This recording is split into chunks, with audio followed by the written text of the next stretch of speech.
മണി 10 കഴിഞ്ഞല്ലോ, ഇതുവരെ സിനിമ താരം എത്തിയില്ലല്ലോ. ഞങ്ങൾ തമ്മിലുള്ള ഇരിപ്പ് വശം വെച്ച് രജനീകാന്ത് കൃത്യസമയത്ത് തന്നെ എത്തണമല്ലോ. സത്യം പറ, മിസ്റ്റർ രജനീകാന്തിനെ നേരിട്ട് കണ്ടിട്ടുണ്ടോന്നോ? ഇതെന്ത് ചോദ്യം? നമ്മളെ സിനിമയിൽ എപ്പോഴും കാണുന്നതല്ലേ. സിനിമയില്ല എന്നിട്ടാണോ മിസ്റ്റർ രജനീകാന്ത് ഉദ്ഘാടനം ചെയ്യുന്ന താൻ മൈക്കിൽ കൂടെ പുളുത്തിയത്? സത്യം ഞാൻ പറയാം, കോടാമ്പക്കത്തെ സിനിമാ സ്റ്റുഡിയോയുടെ മുമ്പിൽ ആക്രി കച്ചവടം നടത്തുന്ന കുറവലങ്ങാട്ടുകാരൻ കുഞ്ഞപ്പൻ എന്നൊരാളുണ്ട്. അവന്റെ സ്നേഹിതന്റെ അമ്മാവന്റെ മൂത്ത മരുമകന്റെ മകനാണ് കൊണ്ടുവരാൻ നേട്ടത്. വരാതിരിക്കില്ല. ഈശ്വര, അപ്പൊ അടി ഉറപ്പായി. ഓപ്പണിംഗും ക്ലോസിംഗ് ഇന്ന് തന്നെ ആവോ മുതലാളി? ഇത് നേരത്തെ പറഞ്ഞിട്ടുണ്ടെങ്കിൽ രജനീകാന്തിന് ഞാൻ കൊണ്ടുവരുമായിരുന്നു. രജനീകാന്തിന്റെ വാൾപോസ്റ്റ് അല്ല ഞാൻ ഉദ്ദേശിച്ചത്, അത് കൊണ്ടുവരാൻ സമയം ഞാൻ പറയാം. ഒരു കാര്യം ചെയ്യാൻ മുതലാളി, ഭൂലോക സുന്ദരിയെ ഞാൻ തന്നെ ഉദ്ഘാടനം ചെയ്യാം. ഞാൻ പറഞ്ഞില്ലേ രജനീകാന്ത്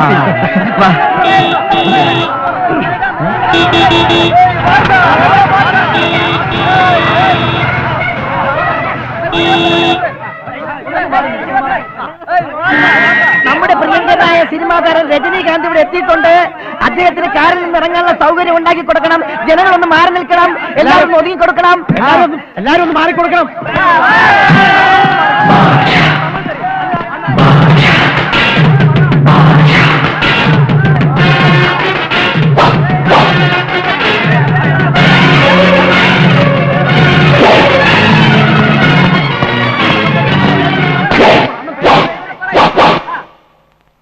அன்புடைய ரசிக பெருமக்களே வணக்கம். முதல்ல யாராவது எங்களை கை வச்சா சின்னவர்களுக்கு கொடுத்தால் பல பேர்ல ஒன்று அடுப்பு டெமானிக்கோ இது போறக்கண்ணா என்கிட்ட இருந்து 1 வளம் வாங்கினா 100 வளம் வாங்கின மாதிரி. നമ്മുടെ വളക്കച്ചവടക്കാരൻ ഭാർഗവനല്ലേ?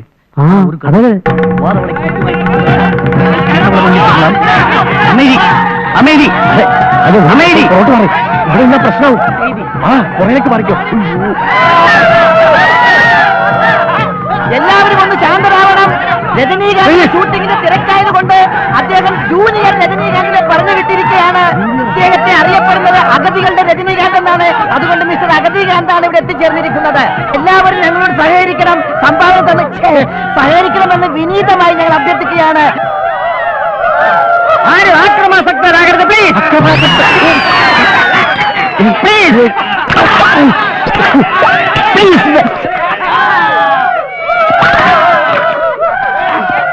എന്റെ പൊന്നു പഞ്ചായത്ത് പ്രസിഡന്റ് എന്തെങ്കിലും പറഞ്ഞ് ജനങ്ങളോട് സമാധാനിപ്പിക്കും. പ്രിയമുള്ളവരെ, ഈ ഗ്രാമപഞ്ചായത്തിന്റെ പഞ്ചായത്ത് പിതാവിന്റെ പേരിൽ ഞാൻ നിങ്ങളോട് അഭ്യർത്ഥിക്കുകയാണ്, എല്ലാവരും ഒന്ന് സഹകരിക്കണം. ഇത് നമ്മുടെ പഞ്ചായത്തിലെ ആദ്യത്തെ ഐസ്ക്രീം പാർലറാണ്. ഐസ്ക്രീം അല്ല, ബ്യൂട്ടി പാർലർ. ബ്യൂട്ടി പാർലമെന്റ് ആണ്. ഇതിനെ വിജയിപ്പിക്കണം. മാത്രമല്ല അടുത്ത ഇലക്ഷനിൽ എന്നെയും വിജയിപ്പിക്കണമെന്ന് നിങ്ങളോട് ഞാൻ അഭ്യർത്ഥിക്കുകയാണ്. ജയ് ഹിന്ദ്. ഈ സ്നേഹപ്രകടനം ഞാൻ ഒരിക്കലും മറക്കില്ല. നമ്മുടെ ഗ്രാമപിതാവിന്റെ തല കമ്പ്യൂട്ടർ കട്ടിംഗ് നടത്തിക്കൊണ്ട് ഭൂലോക സുന്ദരിയുടെ പ്രവർത്തനം ആരംഭിക്കുകയായിരുന്നു.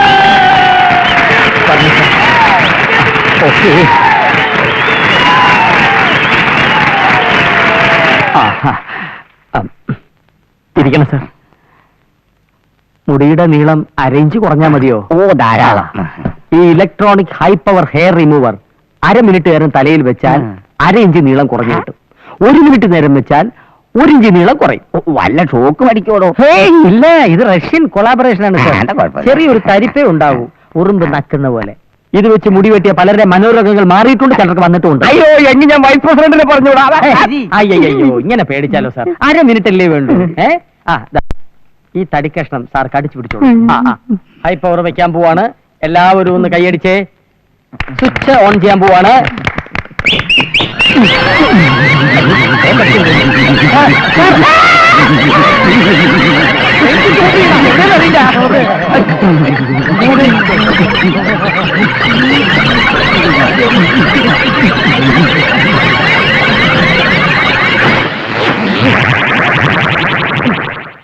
ജപ്പാൻജി,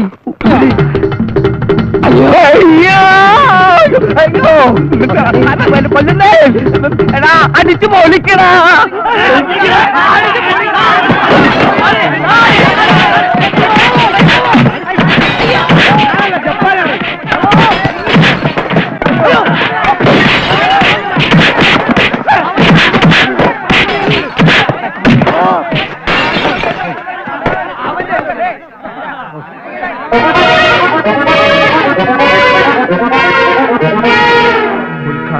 വിചാരിച്ചതിനേക്കാൾ ഗംഭീരമായി അല്ലേ?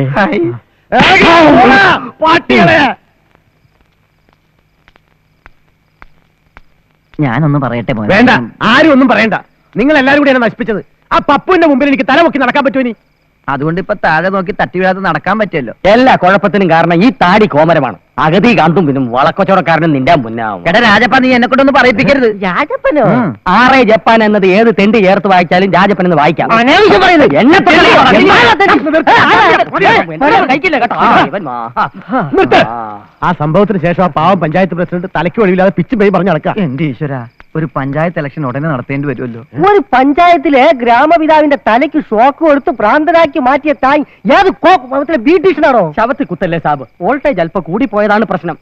മുതലാളി, എനിക്ക് ഒരവസരം കൂടി തരണം. ഈശ്വര, ഇനി ആരുടെ തലകരിക്കാനാ? കമ്പ്യൂട്ടർ കട്ട് ഞാൻ നിർത്തി. ഓ. അതാ നല്ലത്. വെറുതെ എന്റെ കൈക്ക് പണിയുണ്ടാക്കി വെക്കരുത്.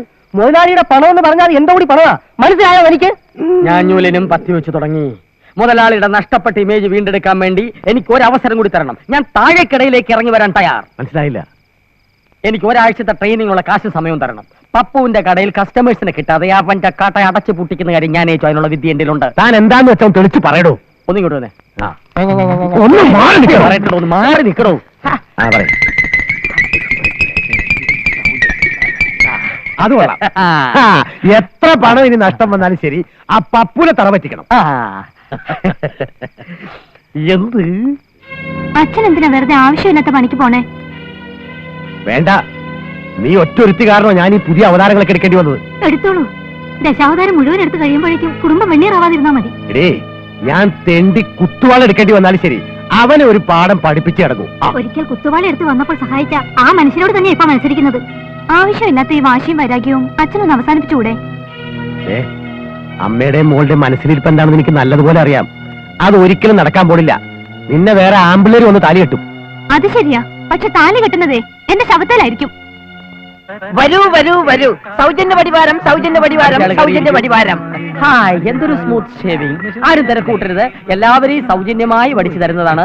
ഈ സൗജന്യം ഒരാഴ്ചത്തേക്ക് മാത്രം. അത് കഴിഞ്ഞാൽ ഒരു നെറുക്കെടുപ്പുണ്ട്. 1ാം സമ്മാനം ഫ്രിഡ്ജ്, 2ാം സമ്മാനം പ്രഷർ കുക്കർ, 3ാം സമ്മാനം റൈസ് കുക്കർ. അത് കഴിഞ്ഞിട്ട് കയറിയാൽ മതി കടന്നു വരൂ, കേട്ടോ. കടന്നു വരൂ, വരൂ വരൂ വരൂ. വീടരുതേ. വരൂ വരൂ, അറച്ചമടിച്ച് നിൽക്കണ്ട. സൗജന്യ പടിവാരം, സൗജന്യ പടിവാരം, സൗജന്യ പടിവാരം. അത് നമ്മുടെ ഭാസ്കരനല്ലേ? സൗജന്യം എന്ന് കേട്ടപ്പോ നമ്മുടെ സ്ഥിരം തലകൾ വരെ അങ്ങോട്ട് പോയി. ഇത്രയും നേരമായിട്ട് ഒരു ഷേവിങ് പോലും കിട്ടിയിട്ടില്ല. എടാ തങ്കപ്പാ, എന്താ ഒരുപാട് വളർന്നല്ലോ, വെട്ടണ്ടേ? വെട്ടാൻ വന്നതാ. ഒരാഴ്ചയോടെ സൗജന്യമാണെന്ന് കേട്ടു. ഞാനൊന്ന് പോയി നോക്കട്ടെ.